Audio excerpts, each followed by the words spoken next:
Hi, everybody. Welcome to Surfing Your Edge Live. I am Kristine Goad, your Surfing Your Edge coach, and I am here today with a super exciting guest. I can't wait to introduce you to Erica Buccholz.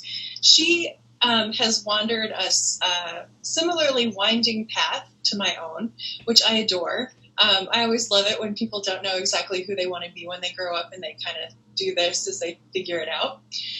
Erica has a PhD in applied developmental psychology, focusing on autism and developmental disabilities, but she's also a trained life coach who helps families and kids. She's way too young, but she's been helping families and children for 20 years at this point. And she's also a laughter yoga instructor, and she's going to share some of that fun with us a little bit later. So thank you so much for being with us, Erica. I'm really excited to have you here. No, thank you. I'm so excited. It's always so fun to talk about this stuff. So, good. And I was drawn to Erica for a couple of different reasons. One, like I said, I know she's done a lot of different things and has a lot of different interests, and I always gravitate toward those kinds of people. But I also loved that she boldly, on her, I think it was her Facebook page, or maybe it was her website, she calls herself a happiness expert. And I feel like with COVID-19, we all need a happiness expert in our lives. So the minute I saw that, I knew I needed to bring her on and have her talk to you. Happiness is always a big deal. I think everyone should start from a happy place whenever they're doing anything. And, so what Erica does is huge, typically.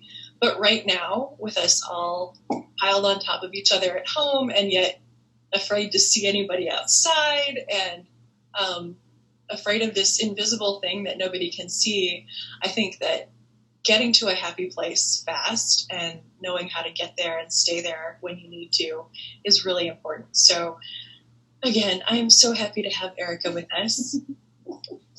So, I think I'd like to ask, first of all, how did you get from a PhD in applied developmental psychology focusing on autism and developmental disabilities to a life and work that really focuses on laughter and play and happiness? Right? Yeah, it's a winding road, right? When I was, probably from the entire time that I was like age 5 to age 10, I would tell anybody who listened that I was going to be the first woman president. Like, that's what I'm going to do.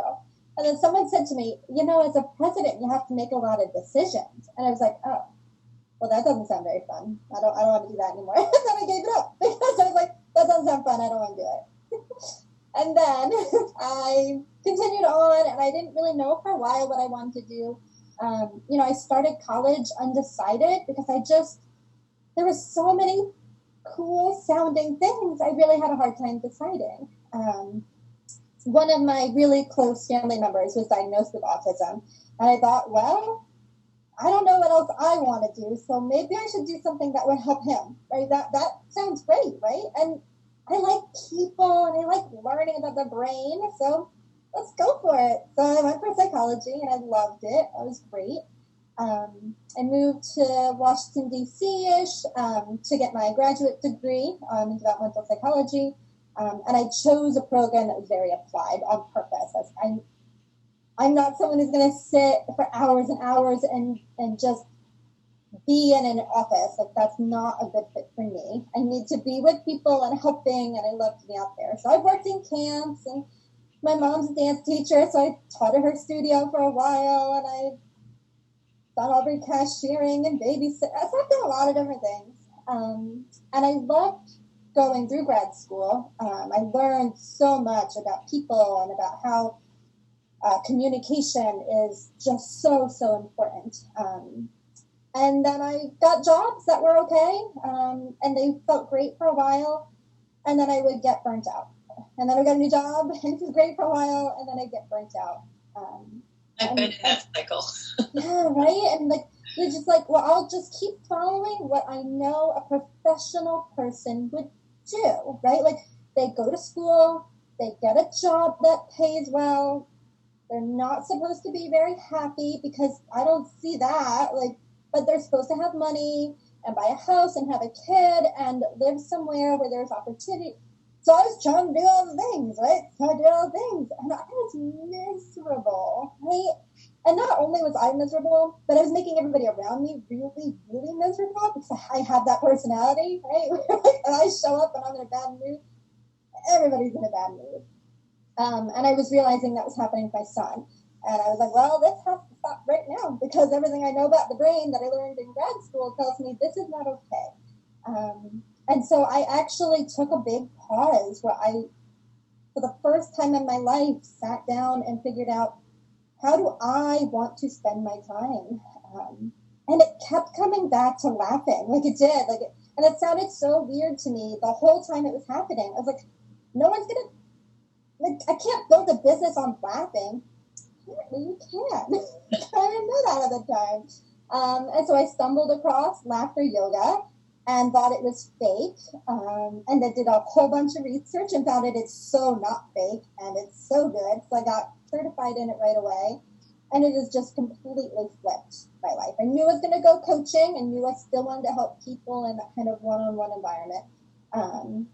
And I knew I wanted to work with kids because kids make me smile the way that I want other people to smile. And so I knew that that would be a component. But this laughter yoga has been the door, right? It's made me more playful. It's made me happier. And that means I'm making better decisions in my business too. So I don't know what the original question was, but there's a bunch of what happened to me in my life. Well, that's awesome. Can you tell me a little bit about the theory behind why laughter yoga works, what it does and how it works? Absolutely. So it was actually designed by a doctor in India. I think it's our 25-year anniversary right now. And he found out that his patients who laughed more improved significantly faster than the patients who didn't. And so he created laughter yoga to be an intentional choice to laugh, with the idea that if you intentionally choose to laugh, you can make your body feel better.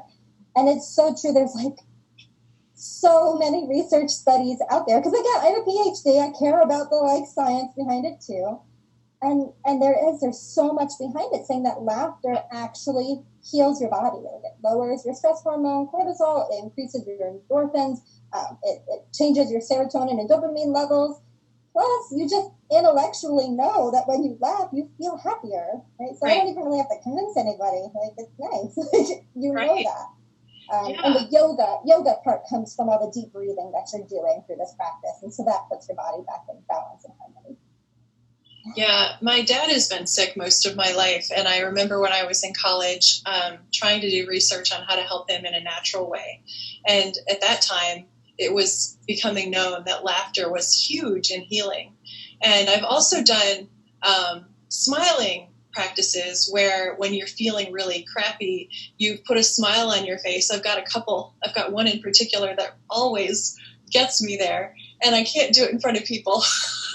I've tried, but I have this smile that I take for a walk because your brain doesn't understand. Your brain doesn't care.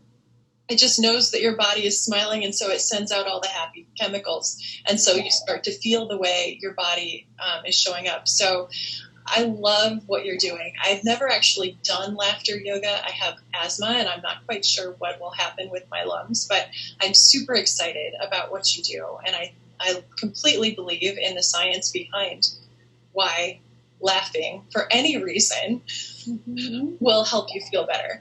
And what I've noticed, I watched an earlier interview you did with someone else, and I noticed that once you start laughing, even if you start laughing for a fake reason, it becomes real, where you're suddenly laughing for real, even if you're just laughing at yourself and feeling silly.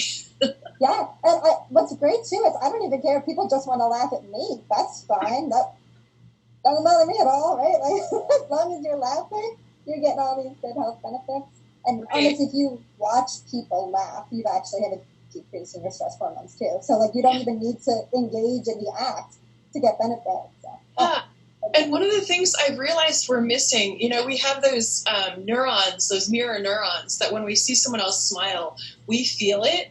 And now we're all outside wearing masks. So nobody's seeing smiles anymore except for on screens. So I think that practicing your own smile can help fill in that gap until we get those masks out of the way. So you talked a tiny bit about how you got to happiness as a focus. Can you tell me a little bit about the business that you're building? And you told me a really fun story about your son. And if you wanted to share that, I'd love to hear that. Sure. So I'm a trained life coach. I really focus on how our thinking is impacting the way that we're feeling. And laughter is a quick shift. It can jump you like from kind of a funky spot into okay, I feel lighter and easier. And so that is a very quick swap. And if you keep going with it, you can definitely maintain it. But there are some thoughts that really get stuck and wind up pulling us down over and over again. Like, I'm not good enough, or I'm not a good enough mom, or nobody loves me, or I'm in it on my own. So all those thoughts can get really stuck. And so the other piece of my professional life is to be a coach, and I help parents, especially around bedtime and creating a routine around bedtime that's fun and playful. We had terrible bedtimes for about 4 years. It was bad. Like, all that stuff you can think of. There's yelling and there's fighting and no, I won't. And me storming out and my husband storming out, so I had to storm back in. It was awful, right? All the things. And what I realized was it really, truly was my fault. Like, I have a PhD in this, and I was still messing it up. And when I realized that, I could take action on it. And so I want to help other parents do the same thing. I realized that I was like, kid, you have to go to bed because your brain has to grow. Really, Erica? Really? He's 4. He has no interest in his brain development at all. You have to go to bed because you have to get up tomorrow and we have to go to school. Well, that didn't work either because he didn't really want to go to school. And, oh my God, that's like tomorrow. He doesn't care. But when we made it fun and we started racing to see who could get up the stairs first, right? And we created, how does a superhero brush his teeth tonight? Like, that's fun. And then, okay, 2 books. But you know what? You get to pick them. Get anything. The whole shelf, all yours. Pick them. Now, we might have selected the books on the shelf to be ones that we were happy with, but he was happy. And that made it better. And so I help parents to do that for themselves, too. Woo! When everybody sleeps, everyone's happier. I love it. I love it. And your son is 5 now, correct? He is. He is. Wild. I love all of that. And I wanted to ask, I mean, I know that COVID kind of threw us all for a loop. And it may have actually created more demand for your work with families because now we're all home all the time and mom and dad are in charge of everything all day long. So maybe it's been good for you. But I was wondering if you could talk about what the most challenging part of building a business is, because this is the Surfing Your Edge show, and I want to talk to I want to help support people who are stepping out of their comfort zone and have a reason for why they're doing it. So I'm just wondering what challenges you're facing as you're building your business. Mm-hmm. Yeah, in the beginning, I was so disorganized, right? Like, I knew I wanted to work from home. I knew I didn't want to work for anybody else. And I knew I wanted to feel better. And that was great. However, that doesn't get a website written, right? And all those other pieces.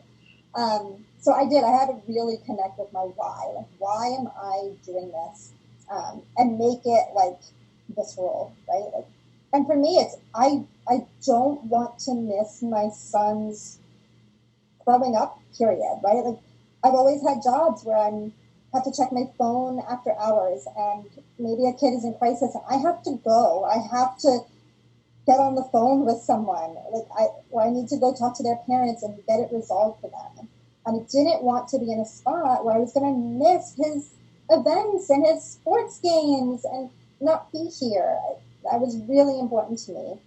And I didn't want to have another job where I had to fight for paid time off. Like, it made me so crazy. Like, I was like, but I don't feel good, and I don't want to come in. And they're like, but you have to come in. What are we doing here? Like, and I couldn't work from home, even though I had no reason I couldn't work. All the stuff is on the internet. Like, I just on the internet in the office. So, connecting in was really, really important to me. I definitely run into challenges of being afraid to do new things, right? And to show up, and to be vulnerable, and to, send invites to people to my Facebook group, because what if they think I'm terrible, right? Like, I do, I did that yesterday. And so I've learned a couple of things just to, like, take the breath, try to find excitement in it. Like, yes, I'm afraid to invite all these people, but what if it actually helps them, right? Like, what if their life and their kids are better because they saw my Facebook post? Okay, that I can hold on to, because it's no longer about me. I keep it on them, and that's helped. But it's hard. I have a board that I put, like, all the scary things I did. I write on a Post-it note and I put it up there. Yay! I love it. Yay! I can't remember which first lady it was. I want to say Eleanor Roosevelt. I might be wrong, but one of them said that they would do the scariest thing every morning, first thing. You do the scary thing, and then it's done, and then you can go do all the easy stuff. Oh, I don't know if I feel that ramped up in the morning, but I try to do it as quickly as I can. Yeah, I love, though, that you're conscious about it and talking your way through it, coaching yourself through it, and just going and doing it anyway, because people need you. And knowing that, knowing your why, I love that. So what has been the most exciting or rewarding part of building your business? Like, I have met so many more people than I ever could have imagined, and they're all lovely, right? And I love that. Like, when I had this idea of I'm going to work from home, I'm going to have my own office, it's just not really, maybe it's hard to tell. But, like, I didn't think about all the people I would get to meet, and, like, the families I get to help, and, like, truly how much starting a business has helped me feel better. Like, and so I'm in awe. Like, my life a year ago did not look anywhere near where I am right now, and that is so healthy. It's so much better. And I mean, people who want to laugh, they're lovely people. So, I can't get enough of them. That's awesome. So I love that you have your, list of scary things. And is there one in particular? Like you said, you invited people to your Facebook group. Did you get a good response to that? Yeah, I was like, okay, maybe everything is new, right? But I've had this page for a couple of months, but I haven't really told anyone it exists. Right. That's scary. So yesterday I invited a bunch of people, and 20 of them liked it and follow me. What? Really? Like, and of course they're the people I didn't think would, but I was like, I'll just hit send anyway and just look away and hit it. Great. And then someone reached out to me yesterday and like, oh yeah, I've been paying attention to your page. I didn't click any of the buttons, but I used this thing with my daughter the other day. It was great. Really? Like, it helped? And so it feels really good. But oh man, is it scary beforehand. Right. But then you build on that, right? You do the one scary thing, and then you do the next scary thing, and pretty soon you're way out there, and you turn around and look back, and the shore is way far away, the starting point. So that's amazing.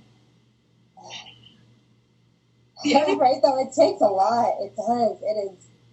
But I feel like if I keep my steps small, I actually don't even notice the change. Like, to me, it just feels like I'm doing this thing. But I had someone else tell me Wednesday night, and she's like, Erica, you have grown. You look so much more confident. And I'm like, I look confident? Like, that is not how I feel. I'm so glad it looks that way. But, like, this stuff is hard. And like, one day I'll wake up and my website will completely stop working. I'm like, I didn't even touch it. What am I supposed to do now? And you remember, okay, I've clicked all these buttons before. I'll just try clicking them again. See, I'll watch another YouTube tutorial. Sure, we'll get there. Yeah, it's a lot of steps. Yeah, that's great. I love. I caught two things you said there. One is that you keep the stuff small, and the other is that they're so small and so incremental, you don't realize that you're actually getting farther down the road. One of the things I try to do with my clients is give them 2 steps at a time. Okay, we're going to go do these 2 things. We're not looking any farther than that. We're just going to go do these 2 things, and they're small and they're inevitable, and you're just going to do them, and then we're going to look at the next 2 things. Beautiful. Just, right, it's manageable, it's not an overwhelming, it doesn't send me into the fear spiral, right? Like that's so doable, right? You can absolutely walk away with 2 steps and feel like you can do them. Beautiful. Yeah, thank you. I wanted to talk to you too. I love, like I said earlier when I was introducing you, I love that you claim the title happiness expert, because I just feel like that takes so much boldness. And it kind of puts you in a spotlight. When I started telling my husband that I was going to focus on talking about happiness for the next month or so on my broadcast, he's like, well, what gives you the authority to talk about happiness? And it's like, I've worked really darn hard for my happiness, It doesn't come easy for me.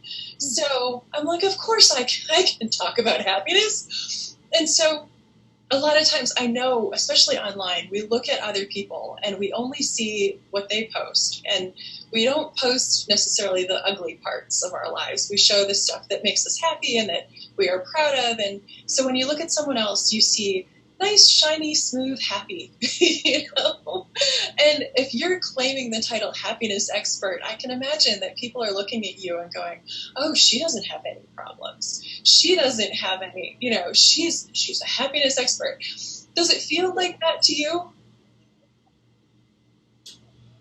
I yelled at my kid like 10 minutes before coming up here, right? No, it's something to work at, right? It's an intentional choice to allow myself to feel happy, because left to my own devices, I will be an anxious, worried, cranky lady who's sitting on the couch feeling bad about her weight, pretty sure she should be doing something and not doing it, and then feeling really guilty about it, and then shaming myself for the next 17 years about it. And so I'm choosing instead to make this happen, right? Because I know what it feels like to not have that. It does not come natural to me. Giggling and laughter has come easily, which is why I've chosen that as my space to go for it, right? Because you can be happy in lots of ways, right? You can get a lot of joy out of the art that you create, right? Or you can get a lot of joy out of raising children or tending to a garden. Like, there's so many ways to get joy. Laughter is mine because that part of it, I always laugh. And honestly, I used to get made fun of for my laugh. And so it's a little bit like, take that. So it's a little petty, but I'm going to go with it anyway. I love it. I love your laugh. I think it's very unique. It's very you, and it's infectious. I love that you're using it, putting it out there. So I'm looking at my list of questions. Sorry, folks, but I try to prepare for these things just because I want to make sure that you get all of Erica's richness and wisdom. So I think maybe now would be a good time, since we've talked about your laugh, maybe now would be a good time to try the laughter yoga.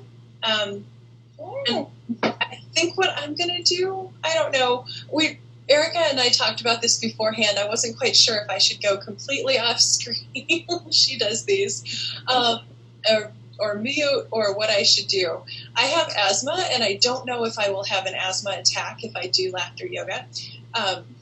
So I think I'm going to pin Erica to the screen while she does these next 2 little things with us, and then I will come back. All right. Cool. All right, so I'm pinning Erica. Okay, so I'm just going to show you 2 simple games. One you can do if you're feeling like a little like funny about laughing in your house or around other people. And so you can do like silent laughter or gradient, like it starts quiet and it gets louder. And so silent laughter doesn't require any sound. You can truly go,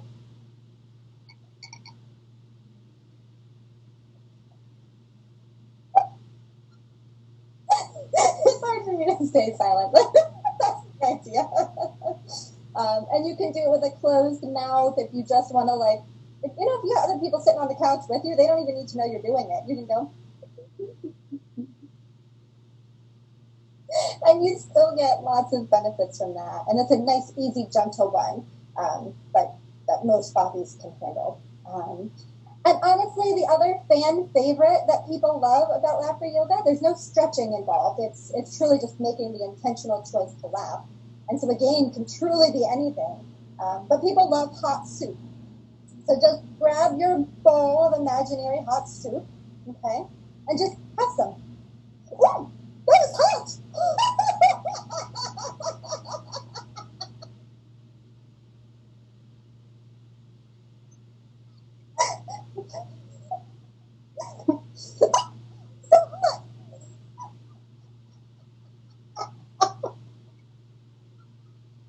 And there you go.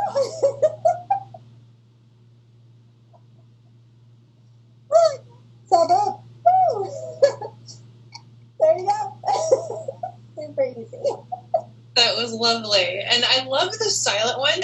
I could feel my stomach. My stomach was doing all of the motions that, laughter would do. So I'm sure there was benefit in that. And plus, the face was frozen in a gigantic smile. So all of those emotional chemicals are coming out in a good way. And it was so funny. You started to take a second sip of soup, and I could imagine you spitting it at me. So add that to the game. I like that.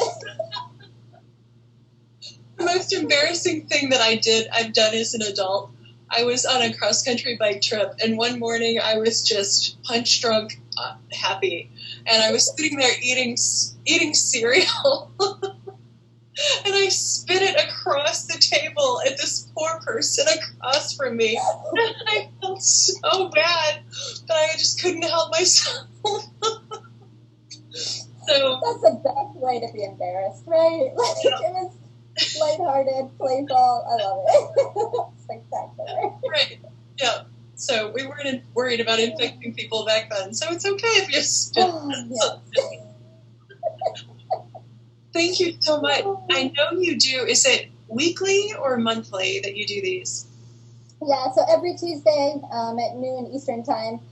It's just a free laughter session on Zoom, and 20 minutes, and we just play games. And we just giggle, and people come in and out, and it's just a good time. So no obligation for anything. It's just to help spread happy. And I know for me, it always shifts. My Tuesday afternoons are some of my most productive, creative afternoons because the session is so fun and activates the right hemisphere. So, oh, I love that.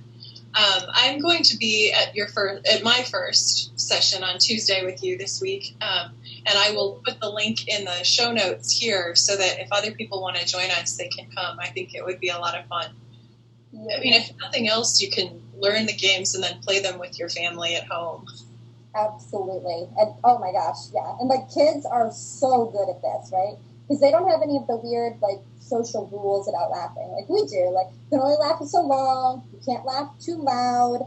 Definitely don't be the last person laughing, that's for sure. Otherwise they're laughed up, right? Like none of that applies. In laughter yoga, you can be as loud as you want, as silly as you want. You can sit and watch. You don't have to even laugh. Like easy stuff. I like it. It's like the only part of my day where I know I can't do it wrong, and that sounds beautiful. I love that. Yeah. My husband likes to remind me that I have a laugh that calls dogs. Not even dogs that don't know me. They hear me laugh and they come running to see what fun thing we're doing. So I love it. I love it. So I just kind of want to end the conversation. I know I've had you on here quite a bit, and I don't want to take up your whole afternoon. But I do want to talk a tiny bit about mindset. We've talked about it already. I know that it's huge in what you do. But a lot of times we're trained that we should set goals, right? We should go reach these goals. And you did that. You got the PhD. You got the master's degree and the PhD. And you did these things. You jumped through the hoops.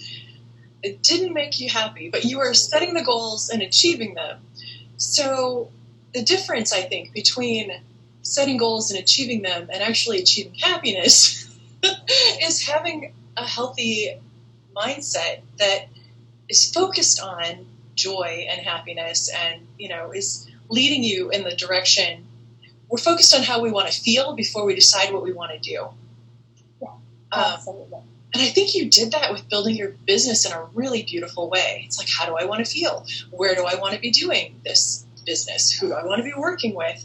Those were all the right questions rather than what do I have that someone else values? Yes. Yeah. Or what do they want? I know, I'll just make myself be able to do that. Right. Yes. That didn't work. I tried that. It didn't work. Absolutely. I have squeezed into so many boxes that were not mine. Oh, gosh. So I'm really glad to hear how you did what you did. And I'm just wondering, do you consciously choose an identity for yourself, like on a daily basis? And if so, like who do you want to be and how do you want to show up in the world? Yeah, I do. I have become intentional because when I don't, I so quickly spiral back into what I thought a professional does, right? Like, and it's so easy to get in there and live in what I thought the world wanted of me. So yeah, I do. I have to intentionally choose that I am going to be a woman that is here for other women and men and whoever wants to feel good. I'm going to be here. And I'm going to keep working on myself so that I can show up for them. Because if I don't get coached myself, I'm too much of a mess. Like, I'm a mess. Like, I am. I'm just like everybody else, right? Like, I have all of the worries and concerns, and I eat all the time, right? And so I have to make the choice that I'm going to show up and just keep trying to find what feels good, because if I do that, I show up in a way that people are reacting positively to it. I have no idea where I'm going to be in 5 years. I don't, and that used to scare me so bad. But I've also learned that my picture for where I would have been this year, last year, totally not where I'm at, and this is way better than what I had imagined. So when I let go of that tight hold to what I think my business should be, then I guess, it's not so bad. And thank goodness, because the pandemic came, it would have wiped out everything I planned anyway. So it's a good thing I wasn't too tight into it. Yeah, I try.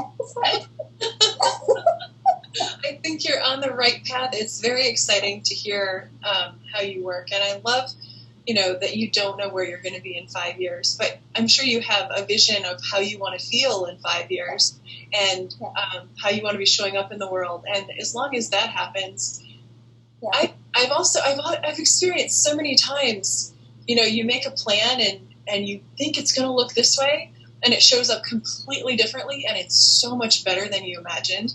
It's like, why bother, figuring out what it's supposed to look like? Just know it's going to be great. I try to set an idea that seems reasonable, right? But how I get there, I'm willing to move around, right? Like, I want to be able to pay my bills comfortably, right? I want my oh my God, he's going to be 10 in 5 years. But I want that 10-year-old to feel pretty confident about himself and to be able to talk to himself much nicer than I normally talk to myself. Right? Yes. And the only way I can do that is by modeling. And I've been doing a really bad job of that. So, like, I need to keep working. Otherwise, I can't model for him what to do when you feel anxious. Because all I do is shut down and eat stuff. And that doesn't work. I tried for a long time. It don't really work. So I have to learn some new stuff so I can show up for him. And that feels like success, right? A kid who knows what he's generally feeling and can talk about it. Enough money to pay my bills and getting to smile at work. That feels pretty good. So that's I'm going. That's fantastic. And I think that is the perfect conclusion for our conversation. Where can people find out more about you if they're a family that might want to work with you, or if they want to join your laughter yoga on Tuesdays at noon? Yeah, my website's just becomingplayful.com. And then the Facebook page is the same, Becoming Playful. And it's got all the info and super easy to sign up. Like, the link is there. You put in your name and email, and then the Zoom link comes to you. Yeah, I love it. Thank you. I like to end my conversations by asking if there's something that I should have asked you that I haven't, or if there's anything else you'd like to say to kind of make the conversation complete.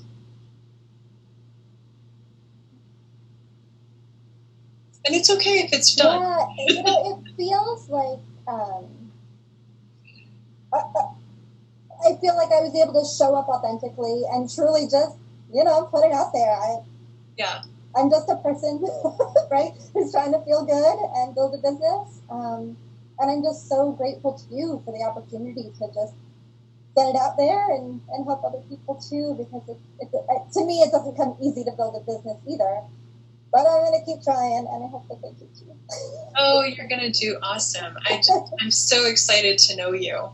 And I discovered that Erica actually lives like 20 minutes from me. So if this craziness ever ends, we could actually meet for lunch. And that is so exciting. Yes. Real people, yes. Right. So I appreciate very much that you were here with us, Erica. I hope that everyone will show up on a Tuesday and hang out and laugh. I just think it's the best tool and just so much fun. And it's family friendly. So. Oh, yeah. Do not worry if your kid is in the background or your dog. Like, my kid's in the background too. I can't tell you how many videos I've made where he's like climbing over my head. And so I figure it's on brand, right? It's playfulness. So Yes, I agree. Let go of professionalism, Erica. Like, just let it go. You get to make your own identity and your own idea of what professionalism looks like. Yes. And you're doing it beautifully. So I'm so glad you said you with me. Perfect. Oh, thank you so much. Thank you. And I appreciate everyone watching. If you have questions for Erica, please leave them below and we will get you answers. And we will be back again next week. I don't know if we'll be live or if we'll be recording or what we'll be doing, because Facebook and Zoom and everyone else just kind of makes up the rules and I just have to roll. And Erica was wonderful for playing with me today. We had some technical issues. This is our third start, but hey, we got through it and it was great. So I will see you next week, and I will put links to Erica's spaces here so you can go find her and enjoy her more. And I am wishing you wonder. Take care, everybody.